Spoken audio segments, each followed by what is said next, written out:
हरियाणा की हर अपडेट के लिए बेल आइकन दबाएं और सब्सक्राइब करें STV हरियाणा न्यूज।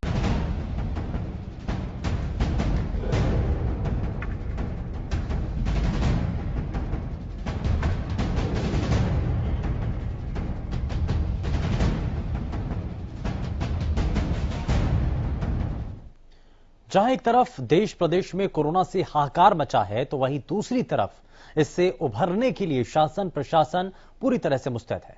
खुद मुख्यमंत्री ने बुधवार को प्रेस कॉन्फ्रेंस करते हुए यह कहा है कि हम सब मिलकर इस मुश्किल घड़ी का मुकाबला करेंगे।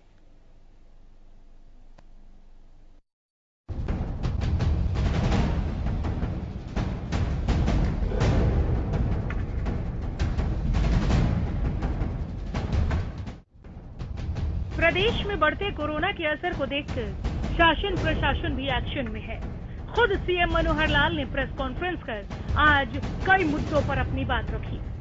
सीएम ने कहा कि यह मुश्किल अचानक आई है, जिसका किसी को जरा भी अंदाजा न था और इससे हम सभी को साथ मिलकर निपटना होगा।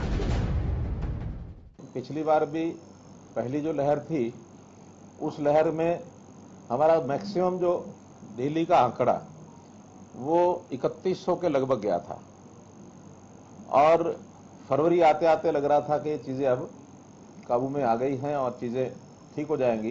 कल अधिकतम 11,931 लगभग 12,000, जो पहले से 4 गुना ऐसा ही आंकड़ा है।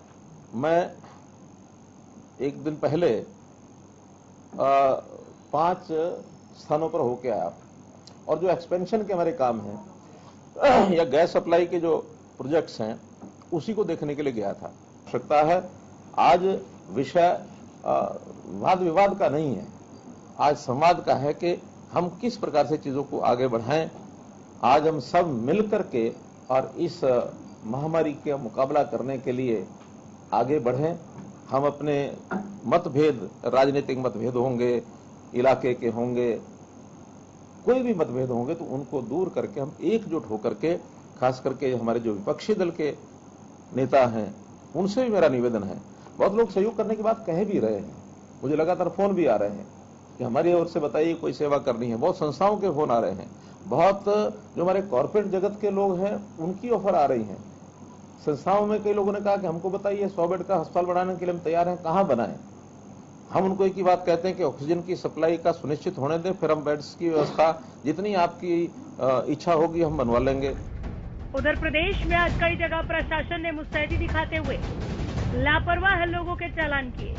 झज्जर जिले के कोरोना हॉटस्पॉट बने बहादुरगढ़ शहर में बुधवार को जिला प्रशासन के अधिकारियों ने अचानक औचक निरीक्षण किया। इस दौरान ओमैक्स सिटी में भी एक क्लब के अंदर चल रही शादी की पार्टी में रेड मारी गई और लापरवाह लोगों पर कार्रवाई की गई। तो हमने मैक्रो कंटेनमेंट जोन यानी बड़े कंटेनमेंट जोन जैसे पहले हम करते थे उस तरीके से तो घोषित किया है और उसके अंदर वो सारे के सारे रेस्ट्रिक्शंस लगाए जो पहले थे। कोई भी सामाजिक धार्मिक स्थल, कोई इंस्टीट्यूशनल, कोई किसी तरह का जिम, क्लब, सब बंद है। अगर कोई शादी या उसके अंदर कोई शमशान घाट है उसमें पहले SDM साहब से परमिशन आएगी और परमिशन के बाद शादी ओपन एरिया में 50 आदमियों पर और क्रीमेशन के लिए मैक्सिमम 20 आदमी अलाउड। अभी जब यहाँ दौरा किया गया तो इस क्लब में ये कोई परमिशन नहीं है, शादी हो रही है, तो इन दोनों के खिलाफ जो है कार्रवाई कर रहे हैं। और आगे भी मेरा सब निवेदन है कि जो एरिया मैक्रो कंटेनमेंट जोन है उसमें कोई भी एक्टिविटी, सिर्फ दूध की दुकान, फल फ्रूट सब्जी की दुकान, किराने की दुकान, दवाई की दुकान या हॉस्पिटल खुले रहने का ऑर्डर किया है। हमने डे नाइट की सभी पुलिस कर्मचारियों की ड्यूटी लगाई है, जिसमें PCR है, राइडर है, SHO मोबाइल है, DSP मोबाइल है। वो डे नाइट अपनी पेट्रोलिंग करेंगे और जो कंटेनमेंट में जो भी वायलेशन है, 144 की जो वायलेशन है 188 में उनकी FIR दर्ज कर रहे हैं। जैसा कि अभी हमने DC साहब ने और मैंने राउंड लिया है। यमुनानगर में भी धारा 144 का पालन करवाने के लिए DC SP ने शहर के मुख्य बाजारों का निरीक्षण किया और दुकानदारों को दिशा निर्देश दिए। बाजार में कई दुकानों में ज्यादा ग्राहक दिखाई दिए, उन्हें उसी वक्त समझाया गया कि नियमों का पालन करें।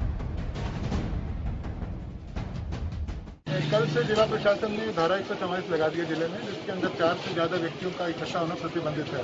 तो उसी ऑर्डर को इम्प्लीमेंट कराने के लिए मैं और एसपी साहब आज निकले हुए हैं। बाजारों जो हमारे क्राउडेड एरियाज हैं उनको विजिट कर रहे हैं ताकि कोई वॉल्यूशन ना हो और लोगों को समझाया जा सके। उसके बाद भी अगर कोई वॉल्यूशन करता है तो निश्चित रूप से कार्रवाई करेंगे। उधर सिरसा के उपायुक्त प्रदीप कुमार ने आम जनता से सहयोग की अपील की है। उन्होंने कहा कि कोरोना की चेन को तोड़ने के लिए प्रशासन ने कई कदम उठाए हैं। जन सहयोग से ही इस संकट का सामना हो सकेगा। कोरोना के बढ़ते हुए संक्रमण से रोकने के लिए हमने पूरे सिरसा जिले में धारा 144 लगा दी है ताकि 4 या उससे अधिक लोग कहीं भी इकट्ठे ना हो। लोग गांवों से शहर में बगैर किसी काम के ना आए। हमने मुनादी भी की है सभी गुरुद्वारे और मंदिरों के थ्रू ताकि लोगों तक ये मैसेज पहुंचे, और सोशल मीडिया के थ्रू भी हर नागरिक को कोशिश की है कि वो जागरूक हो और अननेसेसरी घर से बाहर ना जाए।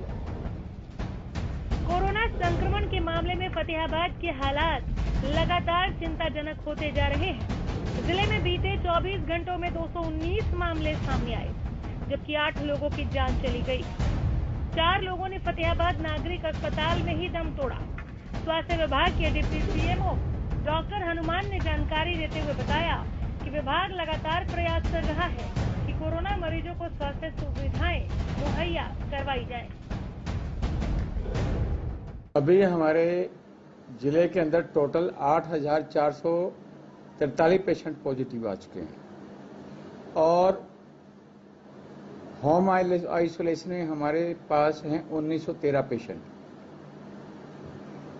और जो अभी इस समय 182 की डेथ हो चुकी है हमारे पास ऑन रिकॉर्ड, और 1652 हमारे कंटेनमेंट जोन्स बने हैं अब तक, जिनमें से 1056 एक्टिव हैं।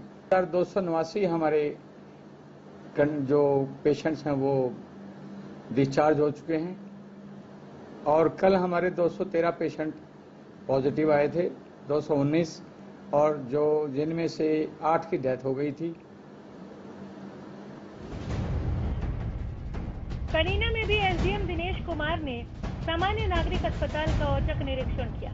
इस दौरान एसडीएम ने हाजिरी रजिस्टर चेक कर स्टाफ के बारे में जानकारी हासिल की। उन्होंने अस्पताल में ऑक्सीजन, वेंटिलेटर और अन्य सुविधाओं के बारे में एसएमओ से बातचीत कर कई जरूरी दिशा निर्देश दिए। कोरोना देश प्रदेश और जिलों में काफ़ी ज़्यादा बढ़ रहा है, इसलिए हमारे स्टाफ 7 लोग पॉजिटिव आए हैं, जिसमें स्टाफ नर्स भी हमारे हैं, ऑफिस के भी आदमी हैं, मैं खुद पॉजिटिव रहा हूँ, तो 7 लोग हमारे पॉजिटिव आ गए, जिसके लिए एहतियात के तौर पर उनको आइसोलेट किया गया है, दवाइयाँ उनको दी जा रही है। हालांकि प्रशासन लगातार एक्शन में दिखाई दे रहा है, मगर क्या ये इंतजाम काफी है? क्योंकि जैसी हालत दूसरे प्रदेशों की है, हरियाणा में अभी स्थिति इतनी बिगड़ी नहीं है। ऐसे में यही अंदाजा लगाया जा रहा है कि आने वाले दिनों में हालात बेहतर होंगे और कोरोना की इस मुश्किल पर भी काफी हद तक विजय पा ली जाएगी। Bureau report, Haryana news.